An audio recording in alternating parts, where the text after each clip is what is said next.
তিন শ্রেণীর ব্যক্তি কখনো জান্নাতে প্রবেশ করতে পারবে না। তারা কে কে? অবশ্য হুজুরের মুখ থেকে আরবি সহ ব্যাখ্যা সহ হাদিসটা শুনে যান। জুয়েল ভাই আমার মনে হয় শুনবে না। আরে ভাই কি বলেন, 100% শুনবে। আপনি বলেন, আপনার ফলোয়ার গুলো শুনে না তো। কি বলেন ভাই? আপনি আজকে বলে দেখেন, অবশ্যই রসুলের তাহলে হাদিস দেখা বলে যাক কথা তারা শেয়ার করে দিবেন ইনশাআল্লাহ। তাহলে দেখা যাক।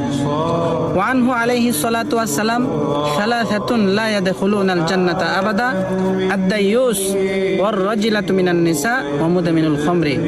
হাদিসে বর্ণিত আছে তিন শ্রেণীর মানুষ কখনো জান্নাতে প্রবেশ করবে না, কোনো অবস্থাতেই না। এক নাম্বার দায়ুস।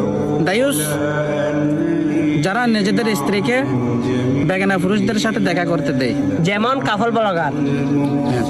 দুই নাম্বার মর্দা স্ত্রী লোক। ওই সমস্ত মহিলারা, যে সমস্ত মহিলা পুরুষদের মতো চলাফেরা করে এবং পুরুষদের মতো কার্যকলাপ করে, পুরুষদের মতো শার্ট প্যান্ট পরে পরে ভিডিও বানায় এবং মানুষের সামনে উন্মোচিত হয় তারা।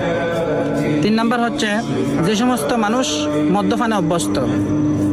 মদ্যপান মানে যারা শরাব পান করে, মদ পান করে তারা আর কি।